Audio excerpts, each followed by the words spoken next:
Hey everybody, it's your girl Marissa-Anne, and I haven't been on here for a while. Um, and the reason why I haven't been on here for a while is just because, oh my goodness, you guys, the past, I want to say 8 or 9 months, manifestation has been taking place in my life.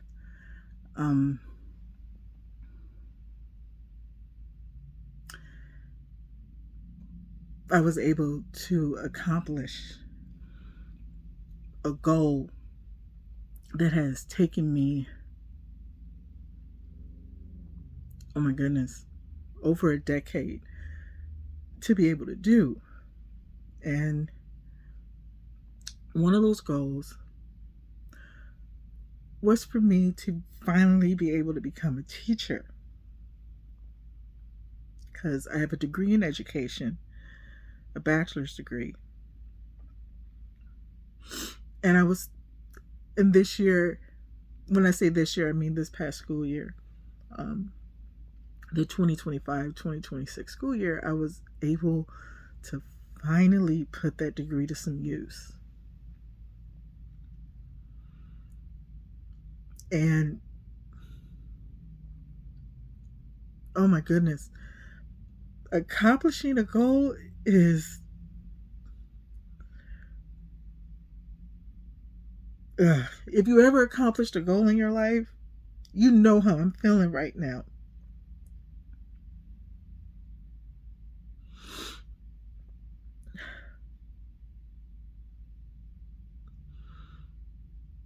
Like I said, I manifested my goal. And now that I manifested it, now I have to make sure that I discipline myself to be able to keep it and have the wisdom to be able to make it grow.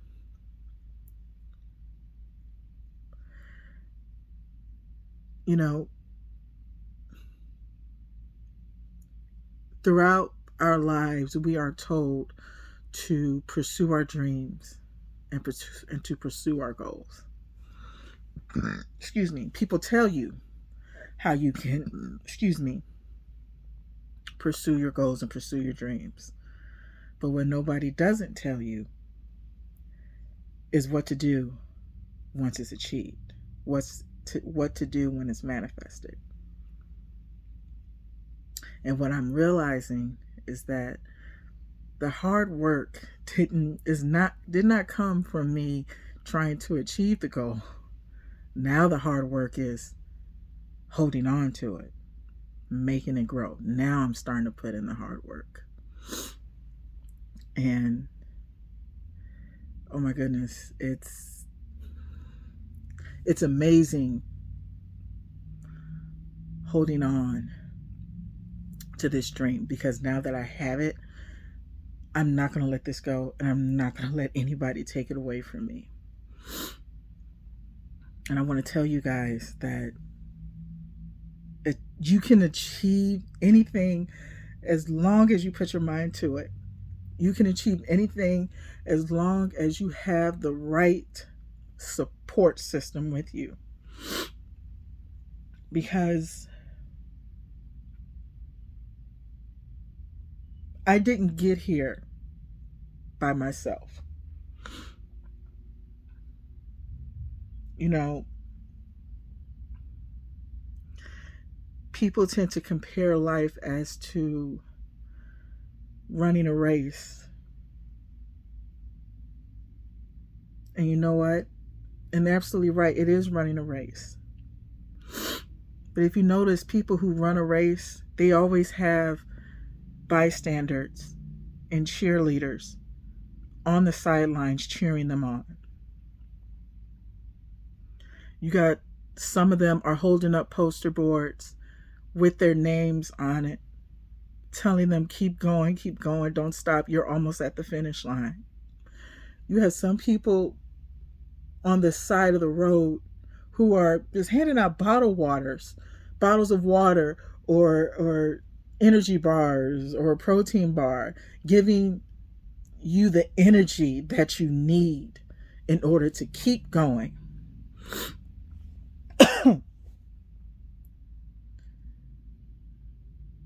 And that's the type of support system that I have in my life. And one thing that I have also noticed about my support system is that there are people in your support system that sometimes you don't see. They're working behind the scenes, making stuff happen for you. And that's the one thing about running a race. You only see the support that's directly in front of you. Sometimes you don't see the support that's right behind you. Okay? Because because just the way that your mind and your brain works. You see the support system standing right in front of you, like, oh my goodness, thank you. Yes, I really appreciate that. And then out of the blue, somebody in the background who you never heard of, never seen, just comes out and says, hey, I heard that you were struggling with this. Hey, I talked to so-and-so and I was able to help you to do whatever it is that you needed help with. And that's just one of the things that I've learned in life. One of the other things that I also learned in life is that I learned that not everybody that you think is your friend is really your friend.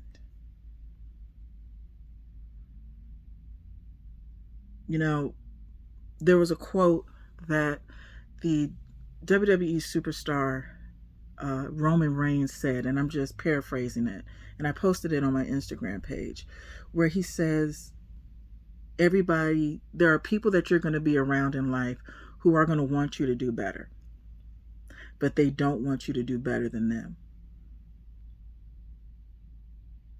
And I'm like, wow, I was around a couple of people like that. And I didn't realize it until I heard Roman Reigns say that there are people who want you to do better, but they don't want you to do better than them. And he's absolutely right. I remember when I started my weight loss journey, and there was a person that I was friends with, and I really, really thought that this person was really supporting me, until two people told me, they said, Marissa, because I found out something happened between me and this person and I no longer talk to them. But two people, because of whatever situation, but those two people anyway, they came to me and said, Marissa, don't be so shocked the way this person has treated you just now. Because we were trying to tell you from the get-go, this person is not your friend. They never were. They were jealous of you.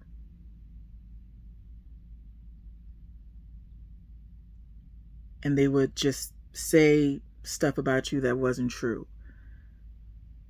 But they said, Marissa, we're just glad that you finally noticed it. And then I told them and I told my two friends, thank you. And I also told them, I guess I didn't see it when I was carrying all that weight on me. And when I say weight, I'm not just talking about the physical pounds. I'm talking about emotional weight. Just all types of weight that I was carrying on me. See, people think that those who are overweight or obese, that we just carry physical weight on us. No, we don't. It's more than just physical weight. There's emotional weight, there's emotional baggage, there's garbage, there's other people's stuff that you're carrying on yourself as well. It's not just your problems that you're taking on. You're taking on other people's problems that you have no business taking on. And once I started losing all the weight, again, not just physical, but emotional and mental and traumatic, my head started to clear up and I started to see people for who they are. I found out who my real friends were. There's a saying that blood is thicker than water. What I learned is that that's not always true. Blood is not always thicker than water. Sometimes you will have family members that will turn against you and not agree or like the choices that you made. But at the end of the day, I still had a choice. Am I going to do what pleases them? Or am I going to do what pleases me? Am I going to live my life the way that they want me to live it so that they feel comfortable? Or am I going to live my life the way I see fit so that I can be comfortable? Because at the end of the day, it's not just myself that I have to take care of. I have 2 family members that I live with that I have to take care of. And if I don't take care of myself and do what I can to make Marissa-Anne happy, how am I going to take care of them? So I made the choice to take care of me and do what's best for me. Do what's going to make Marissa-Anne happy and not do what's going to make everybody else happy. Because let me tell you something. I lived my life making people feel comfortable and making myself miserable. I'm done living my life that way. I can't do that. That's not healthy. I have to live for me. Because the happier that I am, believe it or not, it trickles down to the people that you live with in your home. Okay? Because if you live with people, I'm talking about literally physically live with people in your home, the way you act falls onto them and then they start to feel a certain way. So if you're feeling really negative and down, believe it or not, it's going to trickle down to them and they could end up feeling that way too. So I learned that I need to start being happy for myself and being comfortable with myself. And if there's any flaws that I see in myself, guess what? I'm going to straighten them out. I'm going to fix them. Because I want to be the best Marissa-Anne that I can be. Whatever the universe has for me, that's what I want. And I don't know everything that the universe wants me to do. I really don't. None of us do. But as time goes on and as we continue to live, we'll eventually figure out what it is that the universe has meant for us.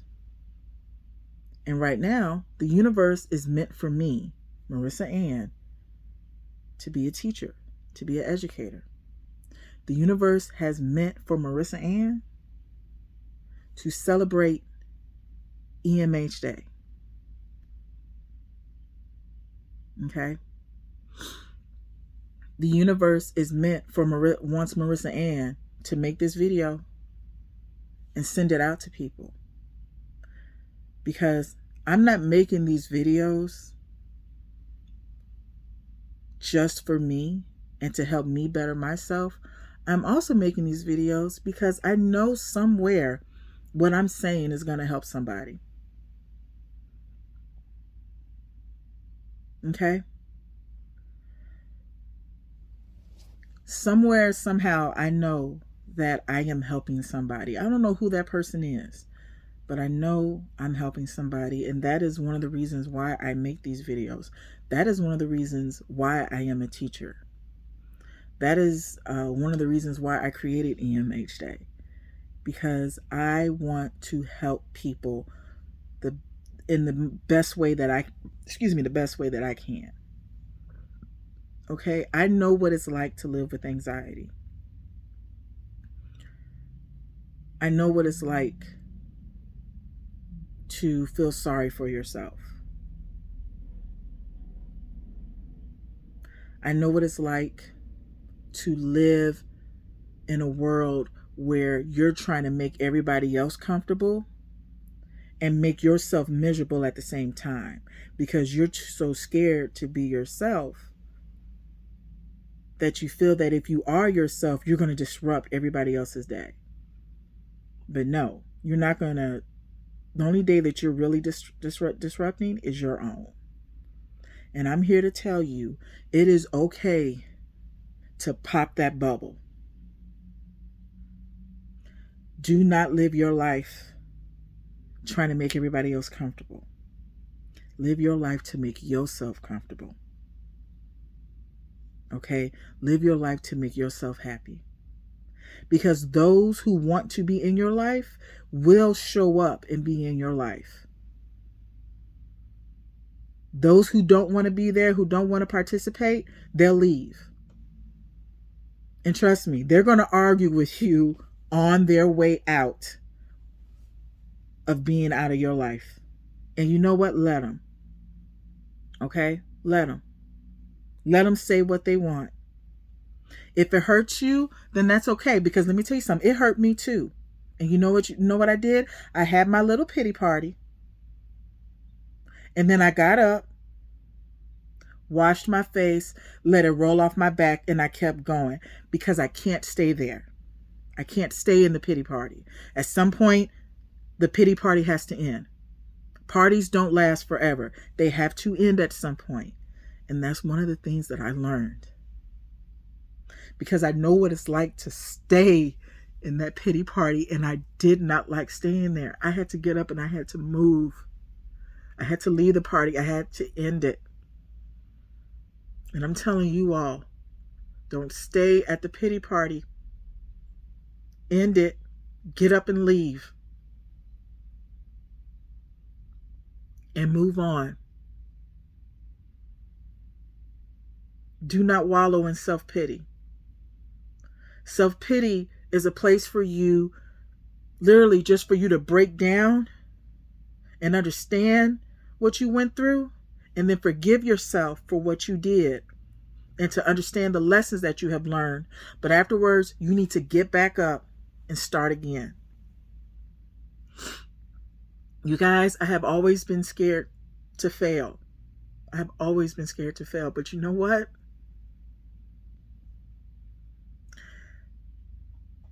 It is January 27th. I'm sorry. Today is June 27, 2027. And I have failed loads of times. And you know what? I'm still here. From the moment that I was born till today, I have failed a lot of times. And I'm still here. And I want you all to know and understand that if I have failed a lot of times and I'm still here, guess what? You can do the same. I have gotten through my worst days so far. And because I have gotten through my worst days so far, I know that I'm going to be able to continue to get through the next set of worst days that I'm going to have. Because I've learned my lessons.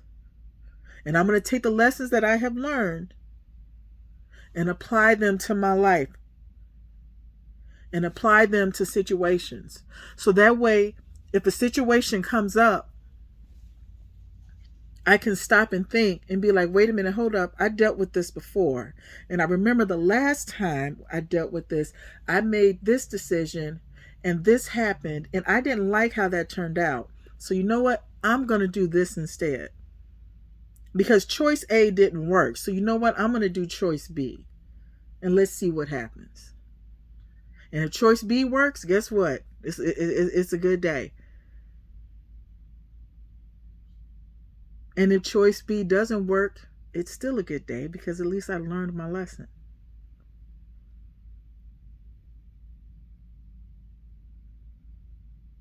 So it's either I'm going to do it or I'm not going to do it.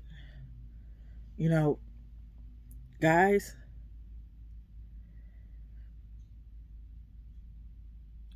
again, when we go through life, life is full of many wonderful, extraordinary, scary, hopeful, and amazing things. Don't let fear get the best of you. Don't let worry get the best of you. Don't let other people's fears allow you to make certain decisions that you have no business making for yourself. All right? Manifest your dreams. It's okay to dream. All right? It's okay to dream. Dreaming is how we come up with how we're gonna, of how we want our goals to turn out. But we have to put in the work. Okay? We have to put in the work. For all my Bible thumpers out there, there's a scripture in the Bible that not a lot of people will say. Everybody in the world tells you to have faith, believe, and your dreams and your hopes will come true. But there's a scripture in the Bible that not a lot of people quote. And that scripture is this. I don't remember the book or the chapter. But the Bible has said, and this is from scripture, that faith without works is dead. You can have faith. You can believe in your heart as much as you want. But if you ain't got no works to back it up, it's all for naught. You're doing it for nothing. All you're doing is just sitting there dreaming and not doing anything. So, I just want you all to know, faith without works is dead. You have to put in the work. If you don't, your dreams are just going to be exactly what they are, just dreams. The goal of your dream is to help you get there, for you to see the end result. But you have to do the work. All right? So, I love you all. Be good to yourselves. Be good to those who love and care about you. And I will see you all in the next one. Love you guys.